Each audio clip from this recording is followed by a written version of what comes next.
समय की बात है। एक छोटे से गांव में एक किसान अपने 4 बेटों के साथ रहता था। उसके बेटों के नाम थे रमेश, कालू, भीमा और हरिया।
किसान बहुत गरीब था। सब्जियां बेचना ही उसका एकमात्र आय का साधन था और वो इतना ही कर पाता कि बस अपने परिवार को खिला सके। उसके पास अपने बेटों को देने के लिए और कुछ नहीं था। मेरे बच्चों सुनो, मेरे पास तुम्हें देने के लिए कुछ नहीं है। अब तुम बड़े हो गए हो, सो तुम्हें संसार में बाहर निकलना होगा, अपना पेशा चुनना होगा और किस्मत आजमानी होगी। पर पिताजी, हमें किसी पेशा या कला का ज्ञान नहीं है। हम घर से दूर जाकर क्या करेंगे? यही तो है जिसे तुम्हें मालूम करने की जरूरत है। तुम्हें जाना होगा इस बात को समझने के लिए कि तुम किस काम को करने के योग्य हो। किंतु पिताजी, हम कभी भी अपने बल पर बाहर नहीं गए। मेरे बच्चे, कुछ भी खराब नहीं होगा। मैं नहीं चाहता कि तुम एक किसान की जिंदगी गुजारो। देखो, इस काम से तुम ज्यादा नहीं कमा पाओगे। जाओ और एक फायदेमंद व्यवसाय की तलाश करो। ठीक है पिताजी, यदि आप यही चाहते हैं तो हम अवश्य ही जाएंगे। हाँ पिताजी, हम जाएंगे।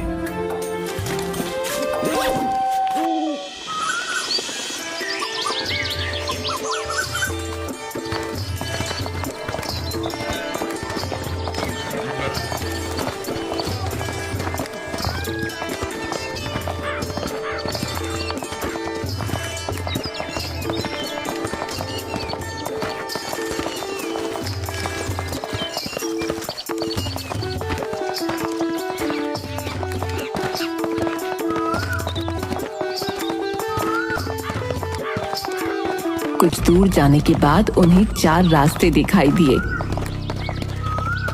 मेरे ख्याल से हम में से हर एक को इनमें से एक रास्ता चुनना चाहिए और एक बार फिर हम 4 साल के बाद यहाँ आकर मिलेंगे। चारों भाई 4 अलग-अलग रास्तों पर निकल पड़े।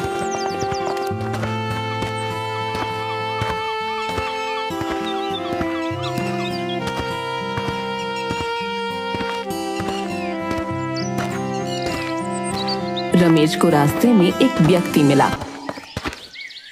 मेरे भाई, ये तो अंधी गली है, तुम कहाँ जा रहे हो? मैं कोई व्यवसाय सीखना चाहता हूँ, किसी भी तरह का व्यवसाय जो मुझे जीविका कमाने के काबिल बना सके। तो मेरे साथ आओ, मैं तुम्हें संसार का सबसे शातिर चोर बना दूंगा।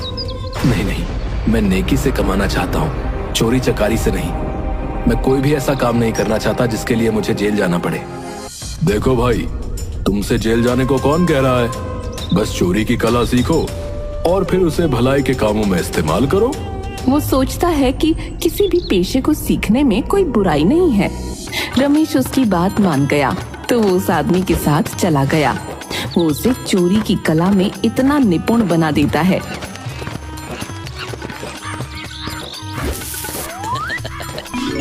रमेश कुछ भी चाहता हो वो उसे आसानी से चुरा सकता था, बिना किसी के जाने।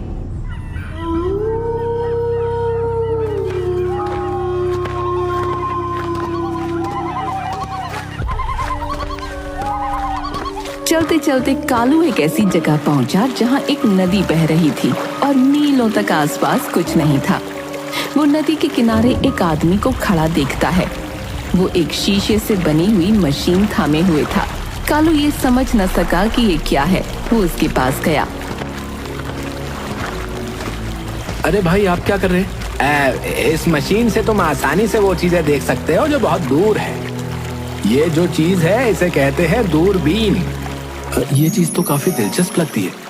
आप मुझे इसका इस्तेमाल करना सिखाएंगे? यदि तुम सीखना चाहोगे तो मैं अवश्य ही तुम्हें सिखाऊंगा।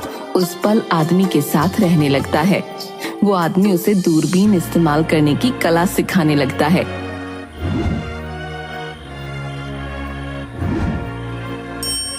कुछ महीनों में कालू इसमें माहिर हो जाता है।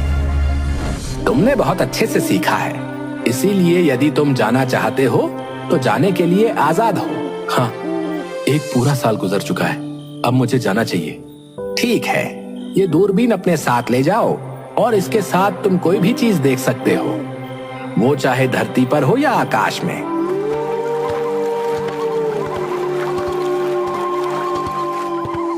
इस बीच तीसरा भाई भीमा एक शिकारी से मिलता है।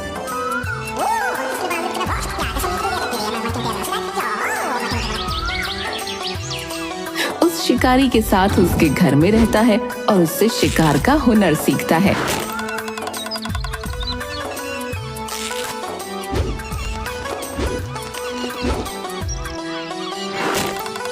तुम यहाँ इस मैदान में मेरे साथ अभ्यास कर रहे हो। आज हमें जंगल में अभ्यास करना चाहिए। चलो देखते हैं कि तुम चलते हुए लक्ष्य पर निशाना लगा सकते हो या नहीं। ठीक है।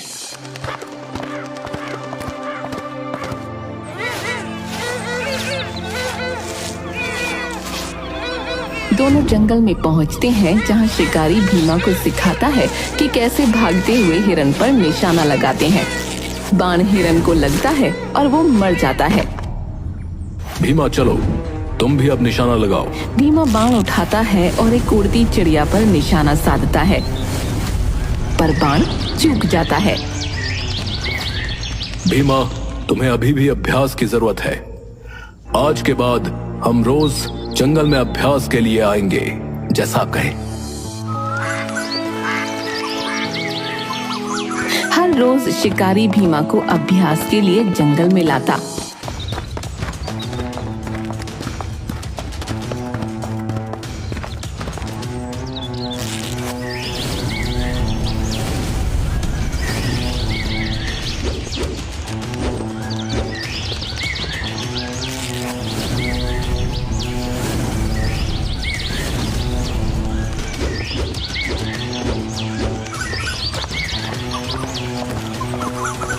अंत में भीमा अपने आप निशाना लगा सकता था और उसका निशाना चूकता नहीं था।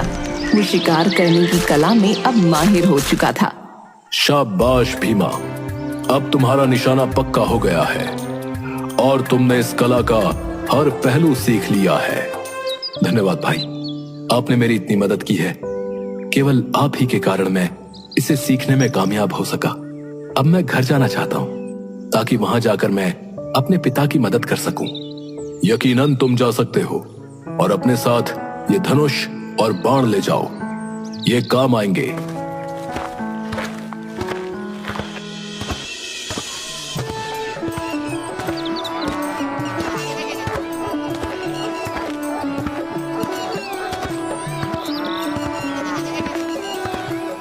सबसे छोटा भाई हरिया एक गांव में पहुंचता है जहां वो एक दर्जी से मिलता है। कौन हो तुम और तुम यहाँ क्या कर रहे हो? मेरा नाम हरिया है और मैं आया हूँ ताकि मैं कोई व्यवसाय सीख सकूं। ठीक है, मुझे बताओ, क्या तुम दर्जी बनने के इच्छुक हो? मैं तुम्हें सिखा सकता हूँ। बेशक, क्यों नहीं, मैं जरूर सीखना चाहूंगा। वो हरिया को सिखाता है जैसे सुई में धागा कैसे डालें, कैसे कोई सिलाई से पहले कपड़े को पकड़ें। अपने पूरे मन से दर्जी हरिया को सिलाई की कला सिखाता है। वो हरिया को सिखाता है इस काम की बारीकियां।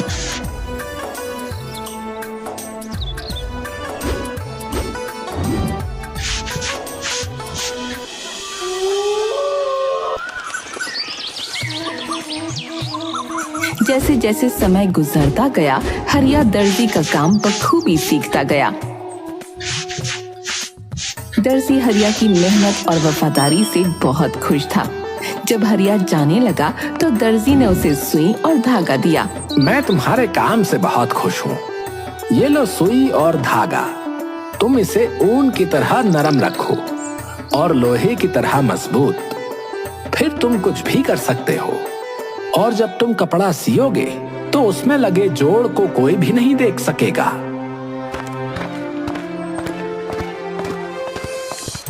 चारों भाई उसी जगह पर पहुंचे जहां उन्होंने 4 साल पहले मिलने का वादा किया था।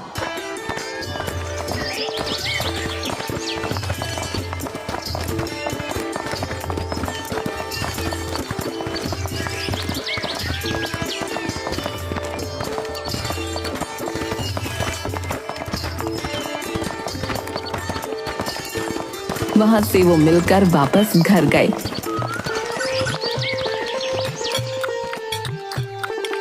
घर जाने पर वो अपने पिता को बताते हैं कि उनमें से हर एक ने क्या क्या सीखा। एक दिन वो अपने घर के सामने एक वृक्ष के नीचे अपने पिता के साथ बैठे थे, जब उनके पिता ने कहा, आज मैं देखना चाहता हूँ कि तुम अपनी कला में कितने निपुण हो। जो तुमने सीखी है, वृक्ष के ऊपर एक घोंसला है, मुझे बताओ उसमें कितने अंडे हैं? 5, ठीक है। रमेश, अब तुम मेरे लिए वो अंडे उस पक्षी के नीचे से निकाल कर लाओ जो उनके ऊपर सेने के लिए बैठी है, पर पक्षी को इसका पता नहीं चलना चाहिए। रमेश वृक्ष पर चढ़ा और पक्षी की नजरों से बचाकर वो अंडे चुरा लाया। वाह, शाबाश।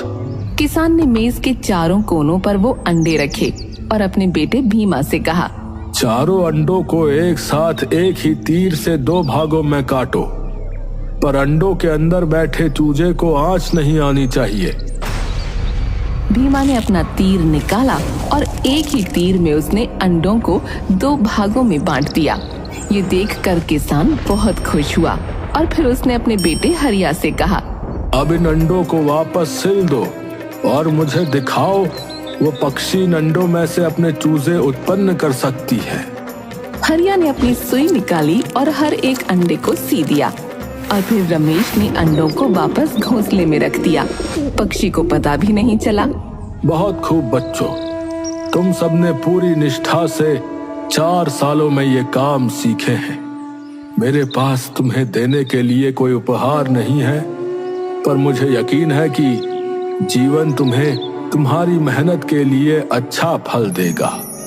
कुछ दिनों के बाद ये खबर पूरे राज्य में फैल गई कि एक अग्नि राक्षस ने राजकुमारी का अपहरण कर लिया है।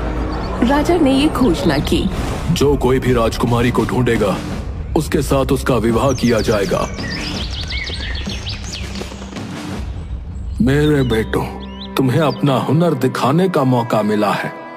जाओ और राजकुमारी को अग्नि राक्षस से बचा कर लाओ।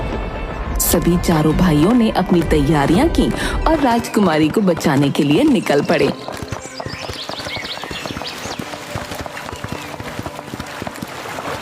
मैं देख सकता हूँ कि राजकुमारी कहाँ है।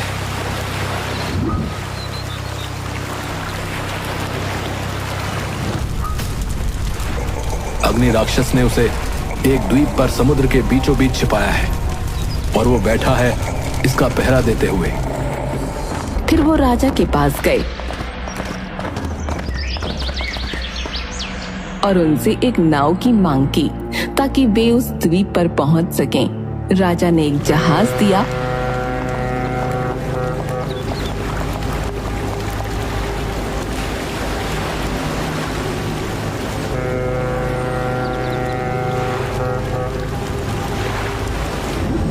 अग्नि राक्षस पास ही सोया है और उसका सिर राजकुमारी की गोद में है। अगर ऐसा है तो मैं निशाना नहीं लगा सकता।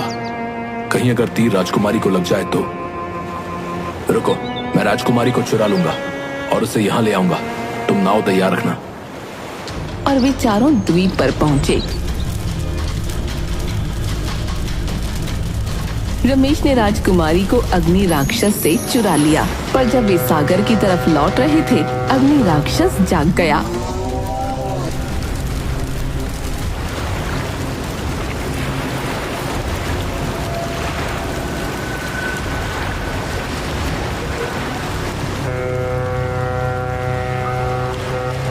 और उनके ऊपर उड़ते हुए उसने उनका पीछा किया।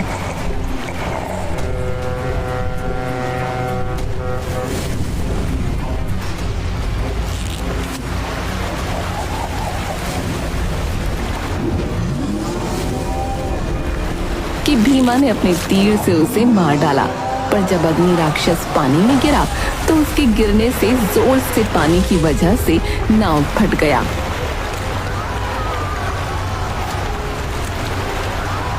तो हरिया ने अपनी सुई निकाली और एक लंबा धागा लेकर पीने लगा और जल्दी ही सिर दिया।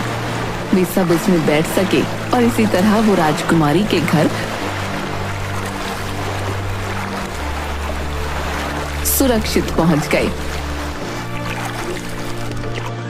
जब वे राजा के पास पहुंचे, इसके बाद चारों भाई राजकुमारी को लेकर घर लौट आते हैं।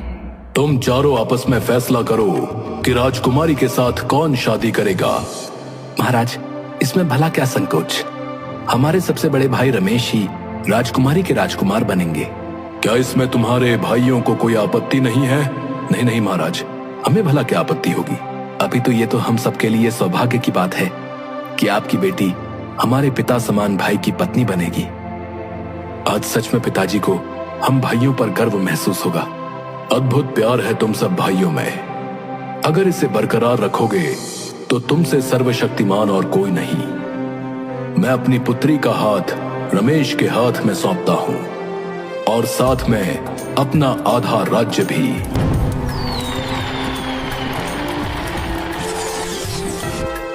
और आधे राज्य में सभी मिलकर खूब अच्छे से राज्य का संचालन करते हैं।